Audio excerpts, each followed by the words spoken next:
Fear Street Part 3. Now, Milton, Yeah. you were a little more mixed on the Fear Street movies than I was. Yeah, But I feel like those were made more for me than you, if that makes sense. that Uh, would yeah, I would imagine so. Yeah. so, and I'm conflicted on this one because I like it, just to give some general thoughts up front, but I have some issues with it. But I, So for me, I think I recognize that all three portions of the trilogy have been fairly consistent in quality. Um, I This is a very, very theme-heavy movie to the point where it's the driving force. They really want to put these themes up in front into your face. And I know that's true because the behind the scenes and their own quotes directly stated that's what we wanted to do for this movie. Um, for me, I like in some ways the idea of being able to piece things together myself in terms of themes and general commentary and whatnot. But this movie holds my hand throughout it. Um, I like the costumes. I like the set design of 1666. Uh, I mean, my thoughts towards 1994 Part 2, I could put into 1994 Part 1. Um, it's a good. We get a lot of our questions answered, at least all the vital ones. I'm. A thing I'm mixed on that I wanted to criticize fairly is the idea of essentially casting all these other characters that we've had in these previous parts and putting them in 1666. I understand for us from a casting perspective that it's easier to go along with that, and from a budgetary constraint, because maybe they don't want to cast all new people for this flashback kind of thing. I feel a little disappointed though because I feel like I wanted to see different people and perhaps get period consistency. But because I like historical pieces and stuff that remains consistent to historical accuracy. Um, we get we get a story that is essentially like a direct parallel to what's happening to our main characters in 1994. I see the purpose behind that. I think it's not very creative, though. I would have liked to have had a different story, kind of what we got in part two, but its own blend of something very specific to the time period that we get here. But instead, it's just the same story that we get in 1994, like something that's like a direct parallel to what's happening with, in present day. I don't know how to feel about that. Um, I would have liked. I feel like what we got was competent to for the most part, but I feel like I wanted something more, and I suppose I just don't like being preached to, especially if I disagree with certain things that they say. Also, the lines of "good is evil" is like it. They're really scripting this very, very clearly, and with like no sense of subtlety to it as well. I don't know. That's just my thoughts on that in general. Um, I like the gore. I like the effects. They've been fairly consistent. Um, I do like the period correct buildings and costumes. Yeah. okay. I'm going to fight you on just parts of that because parts I agree with, parts I don't. But before that, I did want to address something we said in the last review because I've done a little research since. Sunnyvale and Sunny. God, Shady why can't Side. I never remember these? Sunnydale, Shady Side. Those are from the books. Okay. So that is, you're just kind of stuck with that if you're going to make this a Fear Street thing, That's fair. which is fair. But these are pulling from bits of different books, but these are not any specific book adapted, which I thought was interesting. Which is what they should have done with the Goosebumps movie, but they made it a slapstick comedy instead. Sorry, I'm still annoyed about that. But anyway, No problem. I don't think it's a budget thing because 1978 is also the same story, almost, just different pieces here and there. But they cast completely different actors. I think the goal was 1666 and 1994 are repeating cycles, and 1994 is where the cycle ends. It comes full circle. Um, and I think this should have been two movies. because neither side gets enough time to breathe. We have to rush through all the 1666 stuff, which really reminded me of The Witch. Not as good as The Witch, of course, but kind of like The Witch for teenagers. You know what I mean? Yeah. And I really liked that idea of this thing has been going on because they talk about in the first movie. This thing has been going on for years, and it's a cycle. What if it's cycled so long that we've gone all the way back to the beginning 300 years later? It's possible. I definitely I see the possible cyclical nature that they're working with. But of course that we have like these direct parallels where like this character's in this character's role. The brother's role is in the brother's, place in 1666. We have the goods here in this portion. I I guess I was kind of just hoping if you wanted to construct a story, you could have done the ideas that you wanted to, but done it in a different way, so that I think I have more to chew on. This one, it's like it's the same. It's like even more of the same than it was in part two.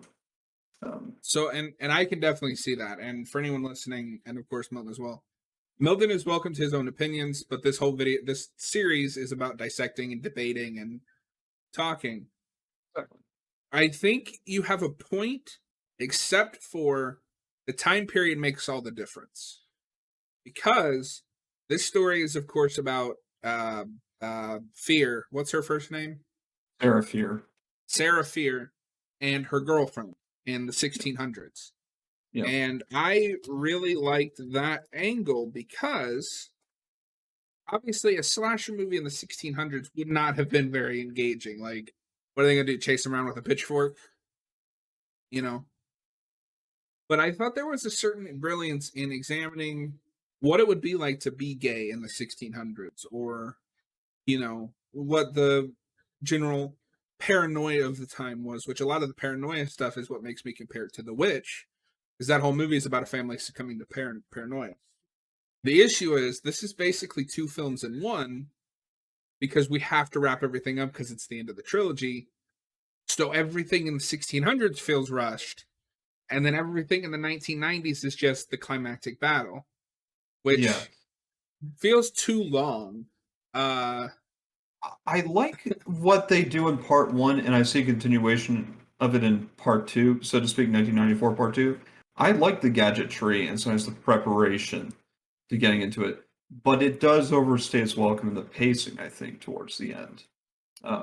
We get, I think, a bit too much of the mall. I'm also wondering in some ways with Sheriff Good why he wouldn't just, hey, I've recognized the people who are a threat to me. Why don't I just go to my ritual circle and carve their names in so they'll immediately become killers? And that way I don't have to worry about them now. So that's the other thing I was going to get into here in a moment. Yeah. I liked the twist that Sarah Fear wasn't the villain. Maybe I just like twist endings, and I felt really bad for her in the 1600s part, because she is basically accused of witchcraft and hung because she embarrassed a guy. And I'm also a sucker for tragedy and horror, and that the whole 1600 part is basically a tragedy, in a way. Sarah didn't do anything, Say it was a heroic sacrifice to take all the blame to save the person that she loved. That I will say, regardless of my Crucian bent, a heroic thing to do.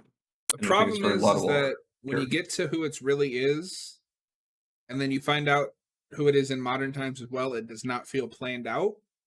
No. Because I watched part 1 and part 2. I meant to watch part 3 again, but I forgot it was 2 hours long and I didn't time it right.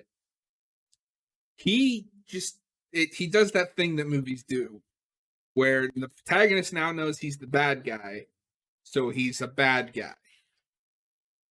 There is no hints that he might be involved whatsoever in those first 2 parts from what I saw. We only get the clues towards the end, and then once you do, you wonder, oh, well, he knows the protagonists are threats to him, so why not just finish it all up? And then, but you know.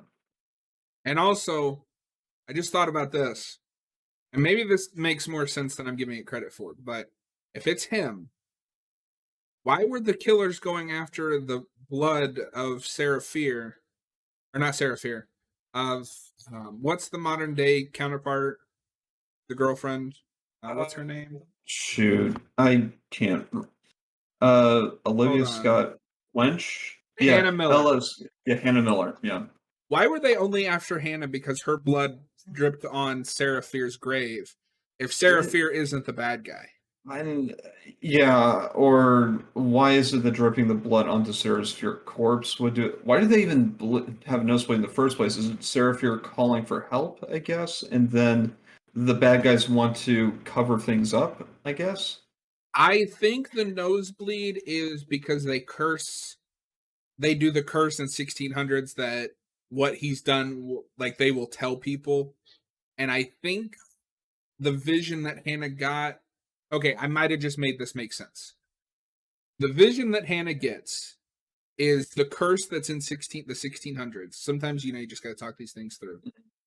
Relates to someone who's modern, and the killer somehow know that she's gotten this vision and think that she knows who the killer really is, I guess.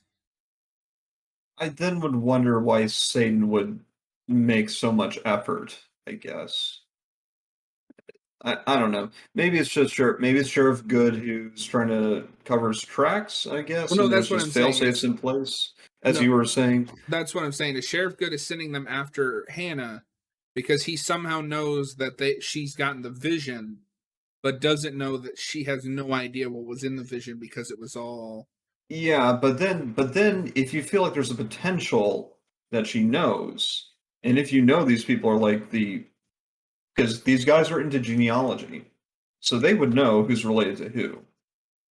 Or at the very least, he would know just based on the fact that they show up at the police station. If he was a competent villain, he would have just straight up killed them or carved their names in stone, let Satan do the work. Well, to be fair, he did carve Hannah's name into the stone. True. You should have done the other one though as well. I don't know why it takes so long. I don't know, like I enjoyed these movies. I think I like the first two parts better. I said in the last review that part 2 is kind of filler, and I stand by that, but I think overall part 2 is my favorite. But that's just because it's a love letter to the Friday movies, which I adore with all my heart. Yeah. But I think Sometimes 2 might have been a mistake because it's a lot of filler when there's a lot of stuff that we needed to explore, or this needed to be more than a trilogy. I feel like in some ways part two is the one that they really wanted to make, and the rest of them are kind of just justification for having Well, that story. see, I don't agree Maybe. with that because I think Well, part 1 no, is you're also right. really made. Yeah, I suppose you're right. Yeah, I then just think that they I've got heard that too part. ambitious. Part 3 either needed to be longer, which would have been a mistake, or it needed to be a 4-part movies. And 1994 Part 2 needed to be its own film. Yeah, sometimes we have to roll the punches with certain plot contrivances. I feel like in some ways it's worse when it's a mystery because you feel as if you're piecing together a mystery, you want to feel smart as you figure things out along with the movie. But when it's clear that the movie is not exactly planned it out very well, you become a bit more critical of the contrivances. So it is the movie's fault, unfortunately. So Now, I will say, I think overall it is a satisfying conclusion, just because you do find out who the real bad guy is. I really like the stuff with like them trying to survive all the killers and like they all come back. And I like the final showdown with him and Dina. Overall, I ended up really rooting for Dina. I don't know about you. I know you had some issues with her in the first 2 films, or mostly in the first one because she's not really in the second one. I got a bit more used to her. After we get past the teen drama, I've become a bit more favorable to her by just fact of I have less and less reason to not like her because we can get past the dumb teen stuff that's in the first movie. Well, and I also like that it's kind of like what I figured would happen, right? Like we use the killing and like the terror as a metaphor for her overcoming the chaos in her life, and at the end, she seems to have kind of stabilized out from this experience. I suppose. That it is a decent theme. I feel like the overall theme though kind of fails in this because it's like a sum total cost fallacy in some ways, where one city can only do so well if the other one fails. I feel like it would have been a true triumph of theme if we could get past to the point where, yeah, no, we don't have to go along with like generational sin, so to speak. And especially if we undo the curse, there is a possibility where all can prosper rather than, everything's good now that Sunnydale is now suffering, which I don't know how to feel about sometimes. It, so So, other than that, it seems like a good wrap up. yeah. Thankfully. So But let me ask you this: do you think this would have benefited better from being a mini series instead of a trilogy of films? that is tough. I don't know how to feel. Uh, in some ways, you could have done a mini series with like the different generations of killers, I suppose. But mm, I don't know.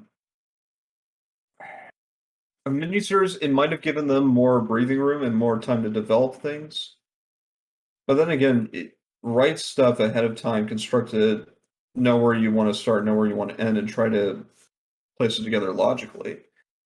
Um, we have about, what is it, like 5 hours of content in total between all three of these movies? Would you say that's Yeah, fair? because the first two are about an hour and a half each, and If then this one is 2 hours. miniseries episodes go for about like between 40 and 50 minutes each, Well, on maybe Netflix, 45 to it's like 40. an even hour, right? Because they don't have any ads. That's true. 5 episodes, maybe six. You could do 6 episodes, maybe hour each. 6 or 7 Maybe, episodes, and not all of them have to be like a different period of time. Just take yeah, a couple episodes and flesh out this mythology, because we, especially now that we're talking about it, I think there's some holes there. yeah, Now, I will say, don't get me wrong, I'm complaining about some holes in the mythology, but I still had fun watching all three of these. And if that's what they're going for, sure. But you set up a mystery, I want like a conclusive payoff. yeah. No, and you examine the mythology because you're trying to piece together the mythology to figure out what's happening to the characters. Mhm. If it falls apart, then unfortunately a good portion of the movie falls apart. At least for me personally. Yeah. But at least we get some good stuff. There's enough competent stuff to where this can still be enjoyed. For my money, personally, I'll get into my review at some point. My score. Yeah, So let me ask you this: how did you feel about Gillian Jacobs in this one? Because she finally got something to do, and I still feel like we wasted her. yeah, she's. I feel like she's there to be there, which is sad. Because here's the thing: by the point that she kind of gives her story, by that point she's no longer relevant. There's no reason for her to be around. She's just there essentially to get like some sort of Closure. closure over what happened. But other than that, the story doesn't have a huge justification for her to be around. She's a good actress, though. I can't hate her being there. It's just, Also I have to ask as well, because with the revolution that the Good family has been doing this since the 1600s. It kind of casts Sheriff Good in the second movie a little weird too, right? yeah, because it's like the whole like twist ending thing where you really like Nick Good. Why would you not? He's He's a fairly good guy. yeah, but of course, then we get into the heavy-handed writing of good is evil. It's like, okay, I know what you're doing. Oh, he's a cop too. Great. We're dealing into like themes of the other and whatnot in a very, very blatant, kind of dry way. So, The other yeah, thing, uh, the other thing I wanted to mention as well, because I'm looking at the Wikipedia page, and Elizabeth Scopel is cast as the real Sarah Fear. So let me ask you this: could it be that the actual characters look nothing like what we saw? Because if you remember, everything we see in the 1600s is Dina's vision. yeah, it's so I could make the observation of, yeah, there were probably no free black men inside of the 1600 colonies, which is a very obvious statement that I can make. But I guess I don't Is know. it her processing what she's seeing just with faces that she knows? I suppose that's the only way I can look at it. I think that's what the story is trying to say. That's I think you needed to be a little bit clear about that. Because I also wasn't sure if um but she hasn't seen the faces from part 2, but they're there. I think it is from a casting perspective for the most maybe part. maybe I don't know. It's I just forgot people about who that. are it was just people who were already there They were like, well, just we to be cast there. for 2 of these, but we got to make 3. So Yeah, everybody exactly. put Just on some like 1600s clothes. yeah, just fill in the roles. Just be here and And you know fill up what? I the feel part. really stupid because I didn't think about the black kid thing either. Yeah. Not saying we don't want, movies with a wide range of actors from many No, different don't get me races. wrong. I am all for diversity in film, but You know, it has to make sense it in is a what you're doing. it's a period piece too. And as much as we don't want to admit it, this is how things were back then. Oh no, And we I'm didn't, and liking this one less than the more we I'm talk about sure it. the movie didn't want to go into issues of race because they wanted to focus on the lesbian sexuality aspect of it and wanted to focus in on that. But then again, if you want to delve into themes like sociopolitical elements and the other, you could have gone into the idea of like racism. That's fine. Well, You can make your especially comment because on it. your lead character is, Yeah, I gotta say, she's at least half. I think so. Yeah, because her brother is, you know, so, Yeah, but of course we don't see their parents at all. So I guess one is black, one is what. I don't want to talk too much on that. I think that's yeah. an aside. Um, Just to sum it up, yeah, it's a little confusing. I think there's a couple of in-universe things you can read into it, but they either didn't think about the ramifications of some of the casting, or they didn't care and they wanted to explore more of the lesbian relationship, which is fine because I loved the chemistry between Iana Madeira and Olivia Scott Welsh. I thought Welsh. their chemistry was wonderful in both the flashbacks and current. I really liked the idea of exploring what it means to be gay in the 1600s. But if you're gonna make a 1600 period piece, you got to think about those things. The actors all give generally good, competent This performances. is the I movie can't. that gets us blacklisted from YouTube. Hey, hey, if this entirely level-headed conversation gets us blocked, then well, I don't want to be right, I suppose. I don't know.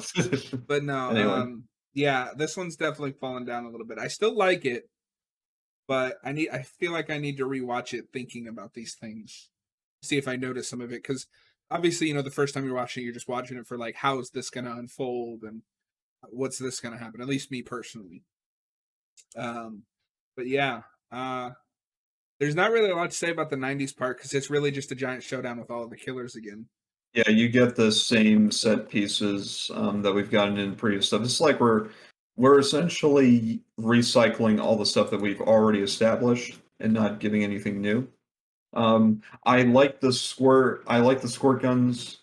The use of blood to kind of actually make things target each other.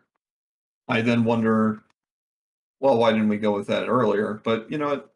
I still think it's Well, what do you creative. mean? They did So. the blood thing in the first one No, I mean like using it to target certain sections. Well, no, no, you're because right. they used the That's not a blood. fair critique. That's not a fair critique. You're right. Yeah, because they used the blood to lure the killers into the trap in the first one. You're very right. That was just me silly rambling. So before we get into our um, score, how what rank would you put like these 3 movies in? I would say part 2, part 1, part 3. You read my mind. That's exactly what I would say. Yeah. Part 2 is the most standalone one, but I think it's at the end of the day, it's my favorite one because it is standalone. Which is a shame because I love a good connected trilogy, but part 2 is what both helps it and hurts it, right? Because it helps it because it's just a fun standalone slasher, but it hurts it because you wasted an hour and a half of your time to tell this completely different story and not build any of the mythology. Yeah. Oh man, this kind of hurts my feelings a little bit. But it's the third movie. I mean, we rarely stick the landing, right? We've seen worse, much Yeah. worse. Yeah, So, I've seen worse. even as someone who's generally down on this sort of thing, I haven't even made him watch worse yet. you've seen we've seen the Day of the Dead remake. Oh no, I And meant plus, worse prequels. Oh well, Obviously, yeah. we've watched worse movies on this channel. Yeah. No, we'll get there. I'm sure. Oh yeah, I've got a few things. So Milton, we are at about an hour. If I'm keeping track of time, do you have any final thoughts? Just my rating. Again, love period pieces. I like that at least they do as much to get the clothing fairly accurate as well as the buildings. I like the New England aesthetic to it. I feel like in some ways I just want to watch The Witch again though, instead of seeing this again. I would You know. like to see this Or concept the done. Crucible. Or the Crucible, which isn't a horror movie, but I would like to see the 1600s part of this concept taken and put into a full length film because I think there is something to explore there with not just the like paranoia religious side, but like how terrifying it would be to live in that time period as someone who's not I don't want to say normal, but somebody who wasn't normal for the time or what the time standards of normal. and I would say cast new people. That really bugs you. No, I mean it's like you can afford to like take the time to put new people in, so I'm not constantly distracted by weird casting choices or like seeing the same actors but in present time, which I think by itself is jarring enough. I don't know. That didn't really take me out of it, but I hear you. I can't disagree. It didn't bother me. I'm gonna give this one a 3.5 out of 5. There's enough stuff in here I enjoyed, but it's it's the weakest of the trilogy, and I've really come to appreciate part 2 more. If I had to re-review that, I'd give that a 4 out of 5 at this point, but can't re-review old movies yet. You know, for me, I want to be fair. I think it's above average, but it's not a winner for me. I think I'll give it a 3.